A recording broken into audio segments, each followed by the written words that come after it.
putting this together. This is an effort that's been going on for close to 2 years to get to here.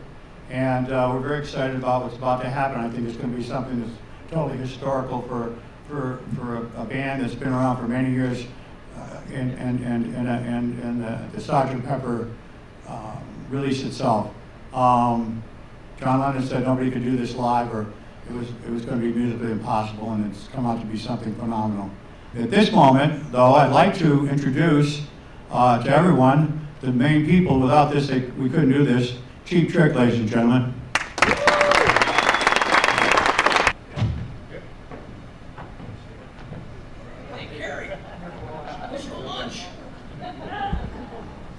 Geoff come up when we, in just a moment, come back to answer questions as well. In fact, Geoff, why don't you come on up and grab this microphone here.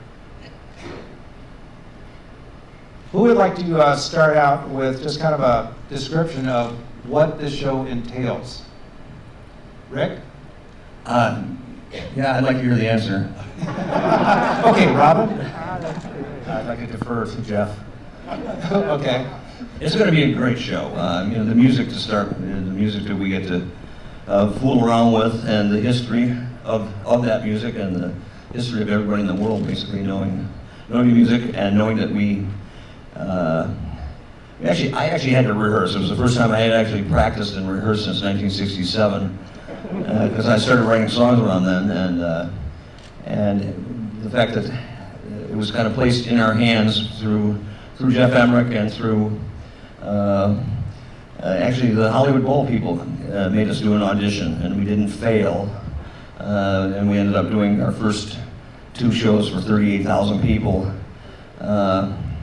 I actually didn't invite anybody to come to the show because I wasn't sure if we could pull it off, or at least I couldn't. And I actually, like I said, I had to rehearse, and I had to learn the guitar part, because you can't jam the solo to any of the Beatles songs and maybe get away with it. So we had a great blueprint to start with. We were asked to do it, actually, because some of the people that were involved with the Hollywood Bowl thought that they wanted to do a Sgt. Pepper show, kind of, but they didn't have a rock band. They didn't think of it that way at first, but one of the people decided to suggest Cheap Trick because he was a big fan of ours. And when it was brought up, they gave us a call, and we thought, okay, we can do that, I guess. Played here, but their music is played all over the world, and this is going to be kind of an interesting destination. And like once again, I'm surprised to see Geoff Emerick here. I didn't know you were going to be here today. That would have done something special.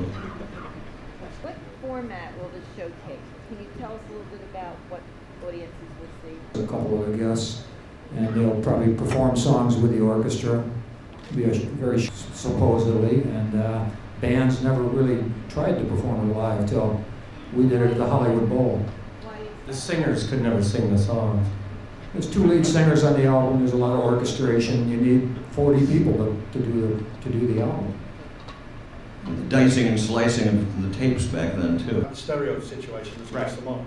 But one instance on this was Within You, Without You, and Bunny will probably correct me on this, but it's something my sort of vague sort of knowledge of Indian music.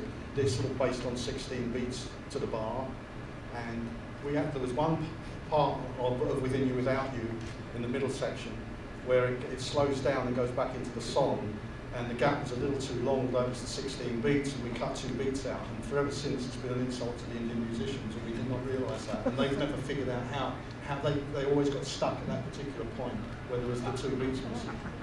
That's like the best sort of example of that. That's why Slumdog Millionaire, he probably will show up here in Vegas. Oh, great. Thanks. I'll keep my fingers crossed. Surrender. Yes. So I'm lying about the maybe show up in Vegas. For one, we're not going to have. Probably won't have guest vocalists like we'll be having in our show. In addition to the Sgt. Pepper songs, we'll also be doing some stuff from Abbey Road and some of the Beatle tunes from around the Sgt. Pepper album in the first half of the show and stuff. So it'll be the later era of the Beatles, and the stuff that's really not a 4-piece band wouldn't do this stuff really good. You need more guys to do this, and more players and string sections and stuff. So. The soundtrack that you hear from that 70 show, yeah, that's us, and so we make records, but we have to put it into a new perspective. the new formats of releasing material. And so yes, we are in Guitar Hero, and we are in Rock Band, and and we have our album coming out too.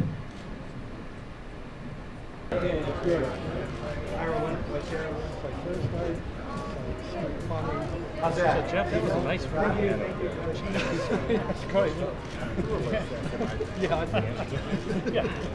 Okay.